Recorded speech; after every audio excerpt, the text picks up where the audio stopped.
So why do you want this job?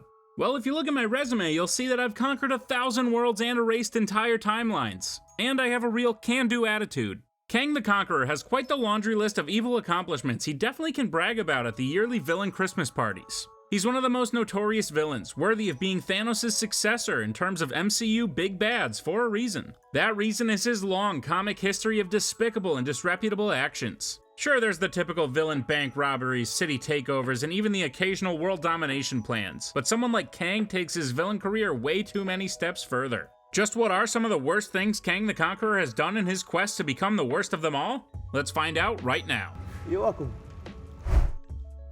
Kang has tried to conquer a great many things, but none perhaps show the more villainous side of this time-traveling monster than his attempt to conquer the country that the Avengers operate out of. More specifically, that nation's capital of Washington, D.C. This was so far beyond your typical villain takeover of a city. Less vicious villains might come up with some crazy plan to run for mayor or something like that and then slowly rig the economy to start filling their own bank accounts while secretly using those bank accounts to build some kind of freeze ray to hold the city at ransom. Not Kang, he goes straight for the maximum death toll. In the 1990s, Kang finally succeeded at his goal by destroying Washington, D.C., and holding the other governments of the world to bend to his will. Along with his son, the Scarlet Centurion, he had finally successfully conquered the modern world, and at the cost of millions of innocent lives. This was short-lived, as the Avengers, after their defeat, would rally back and get rid of Kang for good. But don't worry, Kang's a good sport. He gracefully accepted his defeat by killing his son for failing him. Real Father of the Year right there. Taking over and destroying cities for the villainous purposes of conquering is one thing, but can you imagine doing it just because you're bored? That's right, Kang may have destroyed several cities to gain a tactical advantage, but nothing shows how terrible of a person he is more than the time he destroyed his very own kingdom, purely out of boredom. Chronopolis is the name of Kang's kingdom, which exists in the Microverse, most likely the quantum realm of the MCU. The version of Kang that founded Chronopolis went by the name of Lord Immortus. He had won over the love of Ravonna Renslayer, and the two ruled Chronopolis for, well, let's just say a long time. So long, in fact, that Immortus grew restless, and having read every book in the encyclopedia, the dude ran out of things to do. So naturally, being an evil variant of one of Marvel's greatest villains, Lord Immortus killed Ravonna, and destroyed Chronopolis along with all of its people. Essentially, boredom combined with a bad temper probably made him the worst candidate to rule a kingdom in the first place. Come to my attention that you don't know who I am. A man. Kang literally has no morals. He will literally rip the son away from his family, train him to be a villain, and send him right back to attack that very same family. That's exactly what he did to the son of the leader of the Inhumans, Black Bolt. And if I do say so myself, if you could pick anyone for your son to have as a role model, Kang the Conqueror is probably the last person you should pick. Ahura Boltagon was a very powerful Inhuman that Black Bolt basically loaned out to Kang to help him fight off an oncoming incursion. After it was all said and done, however, Kang proved he's not good at sharing and kept Ahura to raise him as a successor. When the Inhumans traveled across time to get Ahura back, they all fought whom they believed was Kang the Conqueror, only to learn that it was Ahura who had taken his place. In a last desperate effort, Black Bolt was forced to kill his own son. To pit a father and son against each other like this was one of the most cruel things a villain has done. Black Bolt would have to go on a full-time traveling escapade to try and save his son from this fate, but this was a plan years in the making. They would all cease to exist. Everyone else said I was crazy to recruit a 14-year-old kid. I'm 15. The Prince of the Inhumans is not the only superpowered child that Kang the Conqueror at one point or another took under his wing, only to use for his evil purposes. And wing is a really interesting choice of word here, since the next two examples each have a set of their own. The mutant, known as Archangel, once served under one of the strongest beings in the universe, the first mutant Apocalypse. He became one of his horsemen and saw his power increased in grand scale, so much so that it was even passed on to his offspring. Before he was freed of Apocalypse's grasp, Archangel fathered two twins who at that time were destined to be the heirs of Apocalypse. It seemed that perhaps their path was changed, once their father, Warren Worthington III, broke free, but leave it to Kang to spoil it for everyone else. He captured the two twins and raised them to be destructive monsters, fulfilling their destiny as the heirs of Apocalypse. They proved hard to control though, and Kang, not knowing what he had done, could only watch as the two wreaked havoc on an unsuspecting world. Like, you had any idea how to successfully operate that thing? What happened? You mess with time, it tends to mess back. If there's one thing we've learned even already in the MCU, it's that messing with time does not come without its consequences. Messing with timelines and hopping universes can lead to disastrous events, including incursions and the destruction of entire timelines. And needless to say, Kang tends to not care about these disastrous effects, and he has time traveled more times than I've blinked in the past 10 years. There was one particular instance where Kang the Conqueror was fighting the Avengers villain, the super intelligent robot Ultron. However, he just couldn't do it. No matter how hard he tried, Ultron just kept winning. However, Kang always has an ace in the hole. Whenever he loses, he can just go back in time and try again. This time though, he just could not figure out how to beat the robotic menace and wound up traveling back in time over 20 times, only to lose to Ultron again and again. He traveled so many times in this one specific moment that the timeline basically started to bleed internally. Eventually, it was completely destroyed, leaving only Kang with little to no remorse alive, to go and try and conquer somewhere else. There are worlds beyond my own.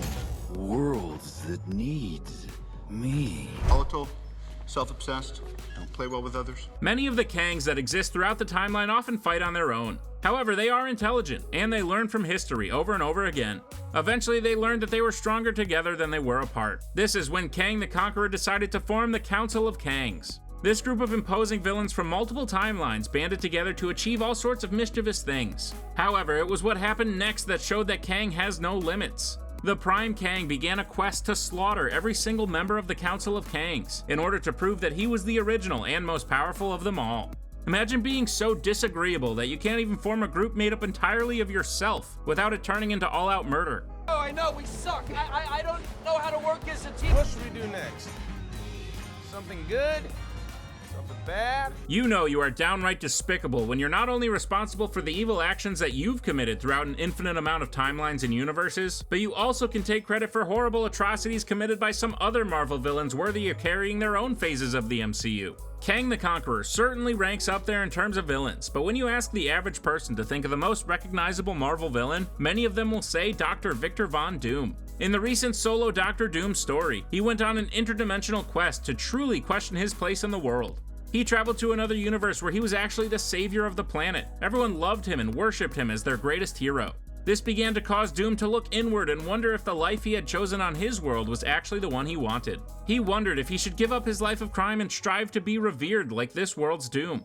However, Kang the Conqueror had his own plans. He frequently visited Doom, and through conversation, he continued to convince Doom to stick to his evil ways. It worked, perhaps too well, since Doom would go on to kill this version of Kang, steal the ultimate nullifier, and destroy this universe altogether. Thanks a lot, Kang. That's the gambit. They use a big wooden fork. Kang has always gone after the greatest tools and weapons that can help him achieve his conquering. This includes if that great tool or weapon is a person. Kang is not against kidnapping some of the most powerful beings in order to use them for his own purposes, as he showed with his repeated attempts at capturing a being known as the Celestial Madonna. Oddly enough, this turned out to be Mantis of the Avengers and the Guardians of the Galaxy. Prophesized to be a being of impeccable power, the Celestial Madonna was said to be a pivotal being, destined to give birth to the Celestial Messiah.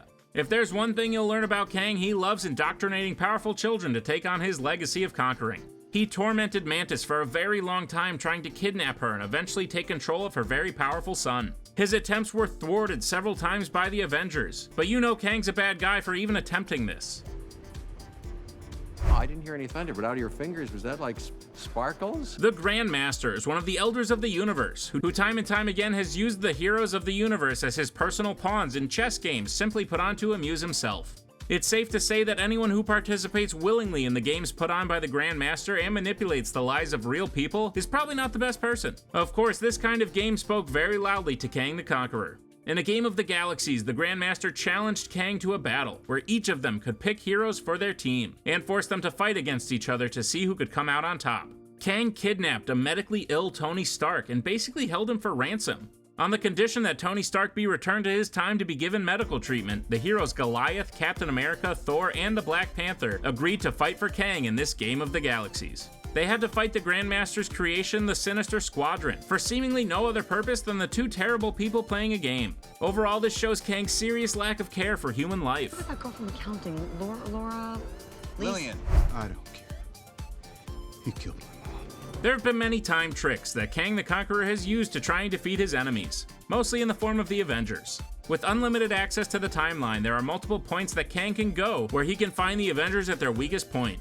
However, one such plan that went too far involved him actually recruiting one of the Avengers to potentially cause their own demise. Kang figured out that if the strongest member of the Avengers, the Incredible Hulk, had never been born, then the Avengers would never have formed. He planned to go back in time to kill one of Bruce Banner's ancestors from France long ago. However, when he went to make his jump back in time, he actually enlisted the help of the Incredible Hulk and tricked him into punching his way through a barrier in time. Overall, it was the Hulk who stopped Kang before he could complete his plan, but the cruelty of using someone to unknowingly end their own existence by allowing a supervillain to kill their ancestor is some Rumpelstiltskin level of crossing the line.